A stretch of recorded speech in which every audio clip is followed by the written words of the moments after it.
Break سے پہلے جیسے ذکر کر رہے تھے، اگلے جو مالی سال ہے جو 1 جولائی سے شروع ہوگا تو 463 ارب روپے کے حکومت نے نئے ٹیکس لگائے ہیں، اور اس میں جو سب سے اہم اس وقت ڈسکشن ہو رہی ہے وہ ہے جو ہمارا آپ کہہ سکتے ہیں کہ جو ڈیجیٹل لینڈسکیپ ہے اس میں بہت حالیہ سالوں میں اضافہ دیکھنے کو ملا ہے۔ فری لانس جو لوگ کام کرتے ہیں، I T, e commerce, on line جو بزنس ہے، اب گورنمنٹ چاہتی ہے کہ اس کو بھی ٹیکس نیٹ میں لایا جائے۔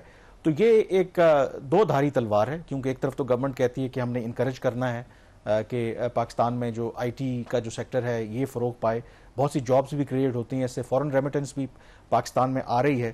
تو اس ڈیسیجن کے پیچھے کیا گورنمنٹ کا منطق ہے؟ دو دھاری تلوار کی ہم بات کریں، ڈو یو تھنک کہ یہ ایک بیک فائر کر سکتا ہے یہ موو ان کا؟ دیکھیں، ایف بی آر کا مسئلہ یہ ہے کہ اس کو پیسہ اس نے کمانا ہے، جہاں سے بھی اس کو جو بھی ایونیو نظر آئے وہ اس کو وہ ٹیپ کریں گے۔ یہ حکومت کا کام ہوتا ہے اس کو پالیسی ڈائریکشن دینا۔ ایک طرف پاکستان کا مسئلہ ہے کیش اکانومی کا، تو کیش اکانومی کو ڈسکریج کرنے کا یہی طریقہ ہوتا ہے کہ ڈیجیٹل جو اکانومی ہے اس کو پروموٹ کرتے ہیں، لیکن کبھی آپ کو ڈیجیٹل اکانومی کو بھی ٹیکس کرنا پڑے گا۔ تو سوال یہ پیدا ہوتا ہے کہ کس سٹیج پہ آپ نے ڈیجیٹل اکانومی کو ٹیکس کرنا تھا، جس سٹیج پہ بالکل وہ انفینسی سٹیج کے اوپر تھی، یا وہ میچور ہو جاتی market, online platform, e commerce, digital platforms, تو وہ پھر آپ اس سٹیج پہ اس کو ٹیکس کر لیتے۔ تو یہ میرا خیال ہے کہ ایک پری میچور موو لی گئی ہے، جس سے اس میں تھوڑی سی انہوں نے اس میں رد و بدل کیا ہے۔ اس کے ریٹس کے اندر بھی پہلے جو ریٹس تھے وہ کچھ اور تھے جب بجٹ سے پہلے، تو اب انہوں نے 1% کر دیا اس کے اوپر، ڈیجیٹل جب آپ کی پیمنٹ موڈ ہوگا اس کے اوپر 2% کر دیا، کیش کی پیمنٹ کے اوپر پھر جو ڈیجیٹل آپ کی جو ہوتی ہیں فورن وینڈرز جو ہیں اس کے اوپر بھی ایک ڈیجیٹل پریزنس پروسیڈز ایک نیا قانون لا کے اس کے اوپر بھی 5% ٹیکس لگایا ہے۔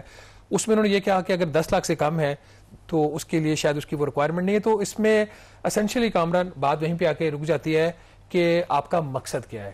یہ 2-3 ایسے اقدامات تھے، اس کے ساتھ ایک جو سولر پینل کے اوپر جو ٹیکس لگا ہے۔ سولر پینل پہ آپ بات مانگیں، یہ تھوڑے سے وضاحت کر دیں، جو فری لانس لوگ یہاں پہ کام کرتے ہیں یا سوشل میڈیا کے مختلف پلیٹ فارمز ہیں اس کے ذریعے جو ارننگ ہے، یوٹیوبرز وغیرہ ہیں، پہلے غالباً 1% ود ہولڈنگ ٹیکس تھا، فائنل سیٹلمنٹ ہو جاتی، تو اس میں بھی کوئی رد و بدل کی گئی ہے؟ دیکھیں 3 قسم کے ٹیکسز لگے نا، ایک تو سیلز ٹیکس لگ گیا آن لائن سروسز کے اوپر، دوسرا لگ گیا کہ کیش آن ڈیلیوری کے اوپر جس میں 1% اور 2%، تیسرا جو فورن وینڈرز ہیں جو سروسز اسٹریم لائننگ اس کے اوپر 5% لگ گیا ٹیکس۔ اچھا 1% صرف سمجھ لیں گے وہ 5% ہو گیا۔ اس پہ ایف بی آر کا یہ موقف ہے کہ 10% آپ کے اوپر، آپ کو پتا ہوگا چونکہ آپ خود بھی اس میں ڈیل کرتے ہیں، تو 10% کہتے ہیں پہلے اس کے اوپر ٹیکس تھا، جس کو بڑھا کر 15% کیا گیا ہے۔ تو یہ 5% اس پہ، لیکن یہ جو نیا قانون ہے اگر وہ 10% تھا بھی تو وہ انکم ٹیکس کے لاء کے اندر ہوگا۔ یہ تو ڈیجیٹل پریزنس پروسیڈز ایکٹ آیا جس کے تحت ڈیجیٹل سروسز کے اوپر 5% ایک نیا ٹیکس لگا ہے۔ تو ٹھیک ہے، اس کو ایسے دیکھنے کی ضرورت ہے۔ باقی اس کے علاوہ اگر آپ دیکھیں جو ای کامرس کے اوپر انہوں نے ٹیکس لگا دیا، ایک نیا ٹیکس یہ لگا، پھر 5 سے 6 قسم کے ٹوٹل نئے ٹیکسز لگے ہیں۔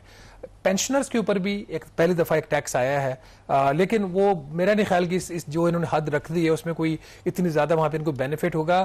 اگر آپ کی سالانہ پینشن 1 کروڑ روپے سے زیادہ ہے تو 1 کروڑ روپے سے اوپر والا جو کمپوننٹ ہے اس کا 5%، لیٹ سے اگر آپ کی 1 کروڑ 1 لاکھ روپیہ ہے تو 1 لاکھ کا 5%، 1 کروڑ کا 1 کروڑ 5 لاکھ کرنی، تو وہ تو فیئر انف ہے، مطلب بہت ہی معمولی سا اس کو پینشن کے اوپر ٹیکس لگایا ہے۔ وہ بھی آئی ایم ایف نے کہا آپ شروع تو کریں نا، باقی پھر ان کا تو کچھ اور ہی موقف تھا، وغیرہ تمام پینشنز کے اوپر آپ ٹیکس لگاؤ۔ اور دوسرا یہ جو سولر والا اوبیسلی ایک بڑا یہ اہم ایشو تھا، آپ کو پتا ہے کہ اب بجلی جتنی مہنگی ہے اور ہر روز جو آئی تھنک جو کنٹریبیوشن ہے لوگ سولر کی طرف جا رہے ہیں، تو پہلے تجویز تھی 20%، 18% کی، تو اب وہ 10% کر دیا ہے۔ اب یہ دیکھیں اس دفعہ انہوں نے 10 کی، اگلے دفعہ 18 کر دیں گے۔ یہ ایک نیا ٹیکس ہے، یہ حکومت یہ کنٹروورشل موو ہے بیسیکلی۔ اس کو یہ امپورٹ سٹیج پہ ہے، یہ امپورٹ سٹیج کے اوپر لوکل، دیکھیں لوکل پروڈکشن آپ کی کدھر ہے، لوکل اسمبلنگ ہو رہی ہے، پروڈکشن کوئی نہیں ہو رہی۔ جب ان سے یہ پوچھا گیا چیئرمین ایف بی آر سے ایک اسٹینڈنگ کمیٹی کی میٹنگ کے دوران، نیشنل اسمبلی کی جو میٹنگ تھی، تو انہوں نے کہا جی کہ اس کا کتنا شیئر ہے، ان کے پاس کوئی پرسنٹیج اسپیسیفک نہیں تھی۔ تو اس کا مطلب زیادہ تر امپورٹ ہی ہو رہا ہے۔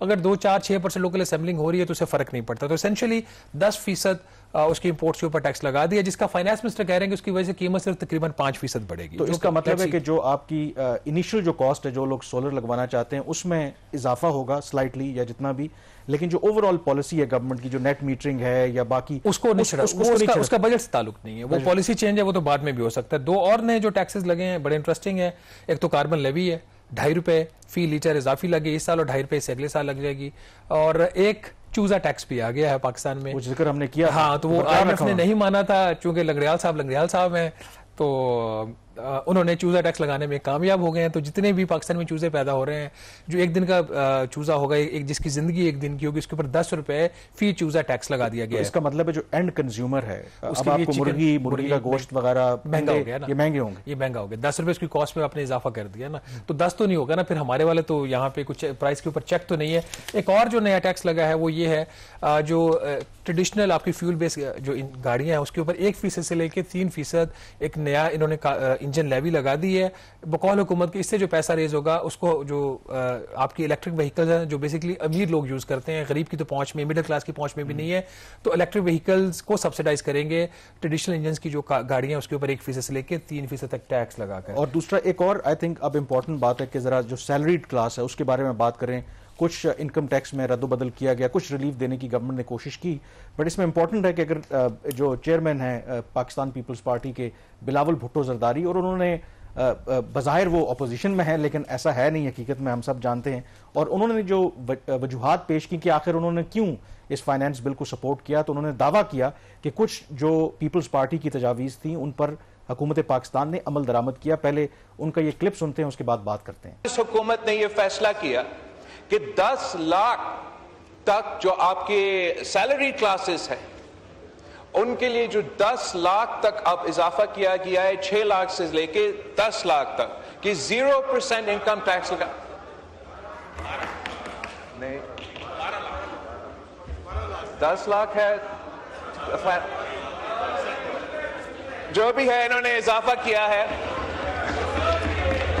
میں نے سمجھا صرف 10 لاکھ تھا, مگر مجھے بتایا جا رہا ہے کہ 12 لاکھ تک یہ عوام کو فائدہ دیا جا رہا ہے, سیلری کلاس کو فائدہ دیا جا رہا ہے اس بجٹ میں. جناب اسپیکر جی, بلاول بھٹو زرداری یہ دعویٰ کر رہے تھے کہ یہ پیپلز پارٹی کی سجیشن تھی کہ جو کچھ ریلیف جو تنخواہ دار طبقہ ہے اس کو دیا گیا ہے, تو یہ اس میں کیا ریالٹی؟ یہ بڑا سرپرائزنگ تھا. کل جب ہم کمیٹی میں بیٹھے ہوئے تھے پارلیمنٹ کے اندر گیلری میں, تو اس میں بلاول بھٹو زرداری صاحب کھڑے ہوئے اپنی سیٹ پہ, انہوں نے کہا جی میں بجٹ پہ بات کرنا چاہ رہا ہوں. تو کیونکہ ان کے اوپر یہ تنقید ہو رہی تھی کہ پیپلز پارٹی کی طرف کہہ رہے تھے سولر پینل کے اوپر ٹیکس لگا لے, جب تک واپس نہیں لے گے ہم ووٹ نہیں کریں گے. دوسری طرف پیپلز پارٹی کہہ رہی تھی ٹیکس فراڈ کے کیسز میں جو گرفتاریاں ہیں جب تک یہ قانون سے نہیں نکالا جائے گا تب تک ہم ووٹ نہیں کریں گے.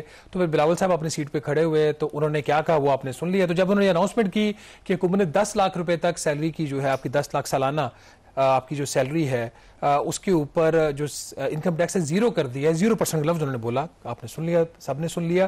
تو میرے لیے بڑی حیران کہ یہ چیز اچانک کہاں سے آئی ہے. تو میں وہیں بیٹھے بیٹھے میں نے گیلری میں 1-2 منسٹرز کو میسیجز کیے, FBR کے لوگوں کو کیے, پیپلز پارٹی کے لوگوں کو کیے, تو سب لوگ خاموش ہو گئے. انہوں نے کہا جی کہ ایسی کوئی چیز قانون میں نہیں ہے. میرے سامنے اس وقت جو بجٹ پاس ہونے جا رہا تھا فائنانس بل ریوائز والا بھی, ایڈیشنل بھی جو امینڈمنٹس میں نے کھول کے دیکھ لی, میں نے پورا لا پڑھ کے دیکھ لیا, اس میں ایسی کوئی چیز نہیں تھی. ایگزامپشن کتنی کچھ حد تو بڑھائی ہے انہوں نے. بیسکلی ابھی جو ٹیکس تھا 5%, 12 لاکھ روپے تک اس کو کم کر کے حکومت نے 1% کر دیا ہے.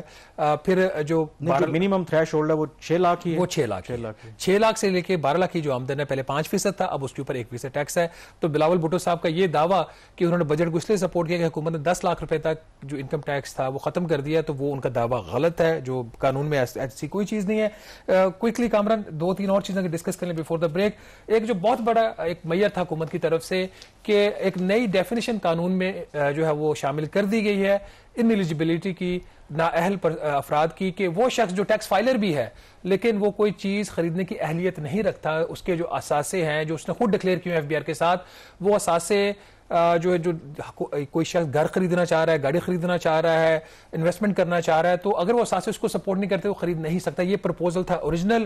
اور فائنانس منسٹر صاحب کی جب پوسٹ بجٹ پریس کانفرنس تھی تو اس میں انہوں نے یہ پارلیمنٹ کو کہا کہ اگر آپ نے یہ جو انفورسمنٹ کے اقدامات ہے, اگر آپ نے اس قانون کو پاس نہ کیا تو پھر ہمیں کیا کرنا ہوگا. آئیے ذرا پہلے وہ سن لیں. انہوں نے کہا کر کے دکھائیں, تو اس سال کر کے دکھایا ہے. 400 بلین سے زیادہ انفورسمنٹ کر کے دکھائی ہے. اسی وجہ سے نیکسٹ ایئر میں 389 بلین جو وہ مانے ہیں, اگر نہ مانتے تو ہمیں ایڈیشنل میجرز لگانے پڑتے. جو آپ کہہ رہے ہیں نا کچھ لگائے ہیں, جو لگانے چاہیے تھے وہ نہیں لگائے ہیں, جو لگانے تھے وہ نہیں وہ لگ گئے ہیں. یہ 389 بلین کے ہمیں میجرز لانے پڑتے. وہ اس وجہ سے ہے کہ we now have the credibility and trust internally and externally that we can do the enforcement. آپ کے آنے سے پہلے میں نے یہ ذکر کیا تھا کہ میں اپنے جو پارلیمانی دوست اور بہنیں ہیں ان سے درخواست کر رہا ہوں کہ جو ہم لیجسلیشن لے کر جا رہے ہیں وہ انیبلنگ لیجسلیشن ہے، اس میں آپ ہماری مدد کیجئے، بیکاز اسی کے بیسس پہ ہم یہ فردر انفورسمنٹ کر پائیں گے. اگر آپ نے نہیں کیے تو پھر یہ جان لیجئے کہ ہمیں ایڈیشنل 400-500 بلین کے ٹیکسز لگانے پڑیں گے. That's the trade off which is involved. جی ناظرین، آپ نے سنا کہ منسٹر صاحب فرما رہے تھے کہ اگر یہ اقدامات پاس نہ ہوئے تو 400 سے 500 ارب روپے کا منی بجٹ لے کے آیا جائے گا. لیکن اس سے پہلے کہ معاملہ جو ہے وہ پارلیمنٹ تک پہنچتا، نیشنل اسمبلی کے فائنل ووٹ تک پہنچتا، حکومت نے خود ہی اس میں چینجز کر دی. اور کیا چینجز کی، اس کے بعد اس قانون کے پاس ہونے کے باوجود بھی اس کی جو اہمیت ہے وہ ختم ہو گئی ہے. اگر آپ نااہل ہیں گاڑی خریدنے کے لیے، جو حکومت کی نئی نااہل ہونے کی ڈیفینیشن ہے، یہ دوسرے والا نااہل نہیں ہے، پارلیمنٹیرین والا، پھر بھی آپ 70 لاکھ روپے تک کی گاڑی خرید سکتے ہیں. آپ 70 لاکھ کی گاڑی جو ہے وہ آپ کو پتا ہے کون خرید سکتا ہے. اگر آپ نااہل ہیں اس کے باوجود بھی آپ 5 کروڑ روپے تک کا جو گھر ہے یا پلاٹ ہے وہ خرید سکتے ہیں. اور اگر آپ نااہل ہیں تب بھی جو کمرشل پراپرٹی جو ہے 10 کروڑ روپے تک کی آپ خرید سکتے ہیں. اور اگر آپ نااہل ہیں تب بھی آپ سالانہ اپنے بینک اکاؤنٹ سے 10 کروڑ روپے کا کیش جو ہے وہ وڈرا کر سکتے ہیں. تو نااہل ہونے کے بھی بڑے فائدے ہیں. تو بہتر یہی ہے کہ نااہل ہی رہا جائے. جتنے فائدے اس میں دے دیے ہیں، جو اہلیت کی جو کلازز ہیں ایلیجیبلٹی کی، وہ پھر اگر گاڑی آپ کی 71 لاکھ کی ہے، آپ کا جو گھر ہے وہ 5 کروڑ 10 لاکھ کا ہے، اور آپ کا کمرشل پلاٹ جو ہے وہ اگر 10 کروڑ سے زیادہ کا، تو پھر اس پہ ایلیجیبلٹی اور انیلیجیبلٹی کی جو چیز ہے وہ اپلائی ہوتی ہے. کامران کیسی انٹرسٹنگ چیز ہے. اور لاسٹلی ٹیکس فراڈ کے اوپر بہت بیک اینڈ فورتھ بات ہوئی، گرفتار ہونا چاہیے نہیں ہونا چاہیے. اور finally chairman F B R کامیاب ہو گئے ہیں یہ پاورز لینے میں. اس میں کچھ سیف گارڈز حکومت نے انٹروڈیوس ضرور کر دیے ہیں. شخص ابھی بھی گرفتار ہوگا اگر اس نے ٹیکس فراڈ کیا ہے، سیلز ٹیکس کا فراڈ کیا ہے، بٹ اس کی جو گرفتاری ہے وہ اس سٹیج پہ نازل نہیں ہوگی. اگر انکوائری سے 3 ماہ کے اندر انکوائری مکمل کرنا ہوگی. اگر انکوائری کے بعد بھی ثابت ہو جائے کہ اس نے ٹیکس فراڈ کیا ہے تو پھر گرفتاری ممکن ہے. اس کی بھی آگے کچھ سیف گارڈز ڈال دیے گئے. 3 ممبر کی کمیٹی بنے گی ایف بی آر میں جو یہ ڈیسائیڈ کرے گی گرفتاری کا. اور گرفتاری کے بعد اس شخص کے پاس یہ اختیار ہوگا کہ وہ کورٹ میں جا کر ضمانت کے لیے اپلائی کر سکتا ہے. پہلے اس قسم کی پاورز نہیں تھیں. اگر اوور آل دیکھا جائے حکومت نے کوشش تو کی ہے کہ لوگوں کے اوپر زیادہ بوجھ نہ ڈالا جائے. حکومت نے یہ بھی کوشش کی ہے کہ کچھ جگہوں پہ جا کے جہاں پہ جو ٹیکس لوپ ہولز ہیں اس کو ختم کیا جائے. جو سب سے بڑی اس کی کوشش تھی کہ جو نااہلیت کی ایک کنڈیشن انٹروڈیوس کر کے ہر قسم کی جو نان فائلر جو ٹیکس پیئرز تھے وہ جو ٹرانزیکشنز کر رہے تھے وہ بند کر دیں. اس میں حکومت نے خود کمپرومائز کر لیا. بہرحال آگے دیکھتے ہیں اس پورے سال میں کیا ہوتا ہے. اوور آل اگر پچھلے سال کے مقابلے میں دیکھا جائے تو بجٹ پچھلے سال کے مقابلے میں کم از کم بہتر ہے. یہاں پہ چھوٹی سی بریک لیں گے اور بریک کے بعد جب واپس آئیں گے تو ہماری ڈسکشن جاری رہے گی. Stay with us.